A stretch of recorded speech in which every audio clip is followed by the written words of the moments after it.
पत्नी के अलावा इस एक स्त्री से संबंध रखना पाप नहीं होता है। शास्त्रों के अनुसार कोई भी पुरुष पत्नी के अलावा इस एक स्त्री से शारीरिक संबंध बना सकता है।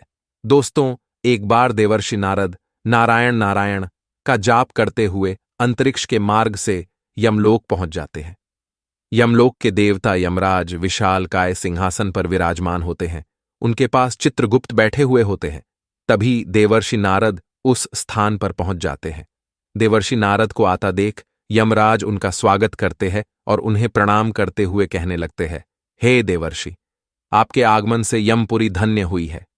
देवर्षि नारद कहते हैं, हे मृत्यु और न्याय के देवता यमराज, आपको प्रणाम है।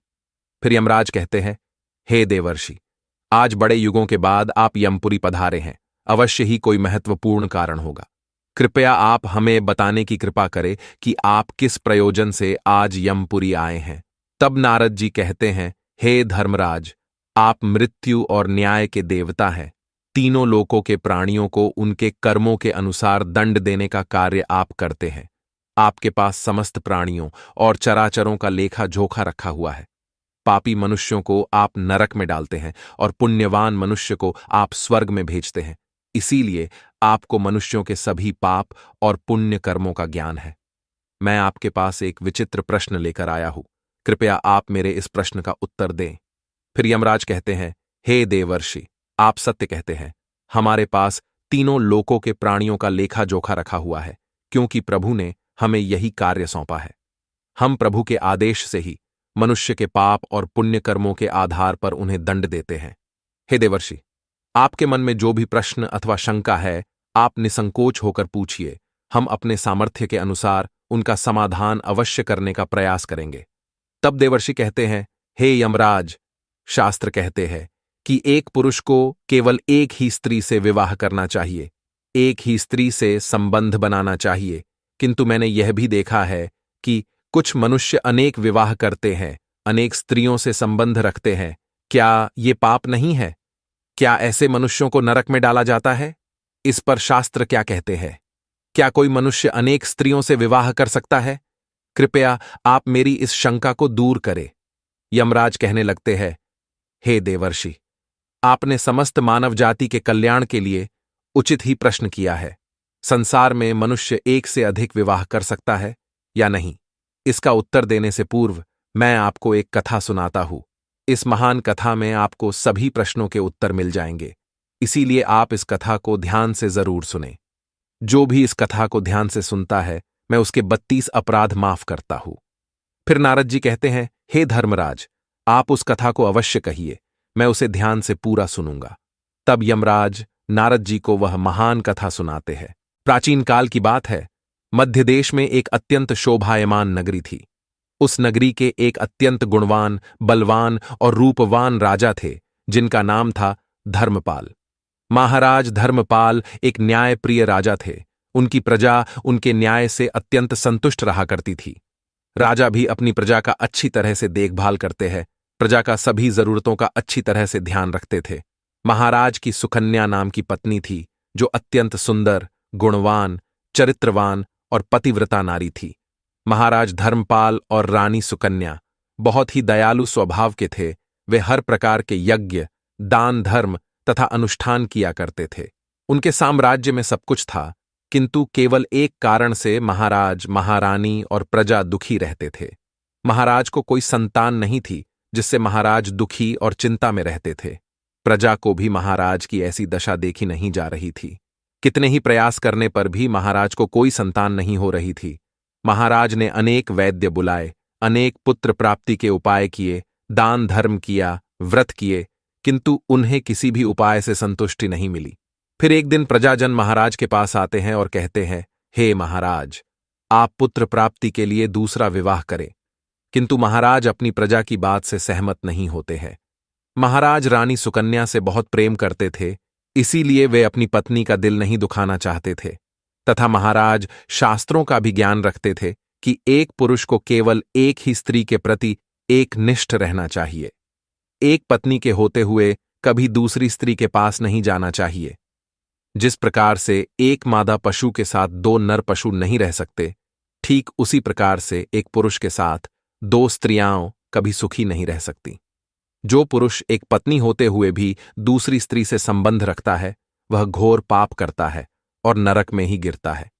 इसी कारण से महाराज दूसरा विवाह नहीं करना चाहते थे। फिर प्रजाजन महारानी के पास जाकर उनसे आग्रह करते हैं कि वे महाराज को दूसरा विवाह करने के लिए मनाएं। तब रानी सुकन्या भी प्रजा के दुख समझती है और महाराज के पास आकर कहने लगती है, हे स्वामी, आप कृपया दूसरा विवाह कर लीजिए। हमारे राज्य को भविष्य में एक राजा की आवश्यकता पड़ सकती है। फिर महाराज रानी को भी मना करते हैं और कहते हैं, हे प्रिय, यदि मैं दूसरा विवाह भी कर लूंगा तो मैं पाप का भागी बन जाऊंगा, मुझे नरक में ही जाना पड़ेगा।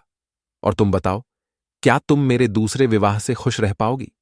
तब रानी कहती है, हे स्वामी, आपकी खुशी में ही मेरी खुशी है। मैं मेरी सौतन को अपनी बहन मानकर प्यार दूंगी। कृपया आप संकोच ना करें। मुझे इससे क्षण मात्र भी दुख नहीं होगा। मैं आपको विवाह के लिए सहमति देती हूं। तब महाराज कहते हैं, हे देवी, किंतु मुझे उस पाप से कौन बचाएगा जो एक स्त्री के होते हुए भी दूसरी स्त्री के साथ संबंध रखने से मिलता है। इस पाप से कोई मुक्ति नहीं है। मैं ऐसा घोर अनर्थ नहीं करना चाहता। उधर स्वर्गलोक से महाराज के सभी पूर्वज इस घटनाक्रम को देख रहे होते हैं। वे अपने पुत्र के ऐसे व्यवहार से अत्यंत दुखी हो जाते हैं। यदि महाराज को पुत्र नहीं होगा तो कुल का विनाश हो जाएगा। इसी भय से सभी पूर्वज बहुत दुखी हो जाते हैं। फिर एक दिन सभी पूर्वज महाराज के सपने में आकर उन्हें दर्शन देते हैं और कहते हैं, हे पुत्र, तुम्हारे कारण हमारी दुर्गति हो रही है, हमारे कुल का विनाश हो रहा है। तब महाराज अपने पूर्वजों से कहते हैं, हे महात्माओं, मैंने ऐसा कौन सा पाप किया है जो आप सभी इतने दुखी हुए हैं? आपकी आत्मा की शांति के लिए जो भी उपाय हो वह मैं अवश्य ही करूंगा। तभी वे पूर्वज कहने लगते हैं, हे पुत्र, हमारी मुक्ति का एक ही उपाय है, वह है तुम्हारी संतान। यदि तुम पुत्र को जन्म नहीं दोगे तो तुम्हारे साथ साथ हमें भी नरक में जाना पड़ेगा। हमारा संपूर्ण कुल और वंश नष्ट हो जाएगा। इसीलिए हे पुत्र, हम तुमसे विनती करते हैं कि तुम दूसरा विवाह करो। पुत्र के बिना मनुष्य को सद्गति प्राप्त नहीं होती है। पुत्र ही अपने माता पिता का उद्धार करता है, उन्हें मोक्ष दिलाता है। जब वह श्राद्ध करता है तो हमारे पाप नष्ट हो जाते हैं। जब वह पृथ्वी लोक पर दान धर्म करता है तो हमें स्वर्गलोक में भोजन की प्राप्ति होती है। इसीलिए हे पुत्र, तुम शीघ्र ही पुत्र की प्राप्ति के लिए कोई उपाय करो। अपने पितरों की बात सुनकर भी महाराज दूसरा विवाह करने के लिए तैयार नहीं होते हैं। फिर सभी पितृगण दुखी होकर यमराज के पास जाते हैं और उनसे विनती करते हुए कहते हैं, हे धर्मराज, कृपया हमारे कुल की रक्षा कीजिए। हमारे पुत्र की कोई संतान नहीं है और संतान के बिना हमारा कुल नष्ट हो जाएगा। कृपया आप हमारे पुत्र को दूसरा विवाह करने की आज्ञा दें। फिर यमराज कहते हैं, हे महात्माओं, मैं अवश्य ही तुम्हारे पुत्र को समझाऊंगा और उसे पुत्र प्राप्त करने के लिए प्रेरित करूंगा। ऐसा कहकर यमराज पृथ्वीलोक पर आते हैं और एक साधु का रूप धारण करके महाराज धर्मपाल के दरबार में जाते हैं। उन साधु को देखकर महाराज धर्मपाल अत्यंत प्रसन्न होते हैं और उनका आदर सत्कार करते हैं। फिर उनसे पूछते हैं, हे महात्मा, आप कौन हैं? किस प्रयोजन से आप हमारे इस राज्य में पधारे हैं? आपके मुखमंडल का तेज देखकर यह प्रतीत होता है कि आप अवश्य ही कोई बड़े तपस्वी हैं। तब वह साधु उस राजा से कहते हैं, हे वत्स, मैं साक्षात यमराज हूं। तुम्हारे पूर्वजों के द्वारा प्रार्थना करने पर ही मैं स्वयं तुमसे मिलने के लिए आया हूं। वह साधु महाराज से कहते हैं, हे वत्स, तुमने अपने पूर्वजों को रुष्ट कर दिया है, जिससे तुम्हारा सारा साम्राज्य नष्ट हो जाएगा। पुत्र के बिना तुम्हारी दुर्गति हो जाएगी, तुम्हें कभी मोक्ष की प्राप्ति नहीं होगी। शास्त्र कहते हैं कि मनुष्य को मोक्ष प्राप्ति के लिए पुत्र को जन्म अवश्य देना चाहिए। फिर महाराज कहते हैं, हे धर्मराज, मैं विवश हूं। मैं दूसरा विवाह करके पाप का भागीदार नहीं बनना चाहता। इससे अच्छा है कि मैं पुत्रहीन होकर जीवन व्यतीत करूं। यमराज कहते हैं, हे वत्स, तुम्हारे न्याय प्रिय आचरण से और अपनी पत्नी के प्रति एक निष्ठता को देखकर मैं अत्यंत प्रसन्न हूं। किंतु हे धर्मपाल, एक मनुष्य दूसरा विवाह अवश्य कर सकता है, इसमें कोई पाप नहीं है। यदि किसी पुरुष की पत्नी उसके दूसरे विवाह के लिए सहमति देती है तो वह पुरुष दूसरा विवाह निश्चित ही कर सकता है, इसमें कोई पाप नहीं है। शास्त्र कहते हैं कि यदि एक पत्नी से पुत्र की प्राप्ति नहीं होती है और उसकी पत्नी उसे दूसरा विवाह करने की अनुमति देती है तो उसे दूसरा विवाह करने में संकोच नहीं करना चाहिए।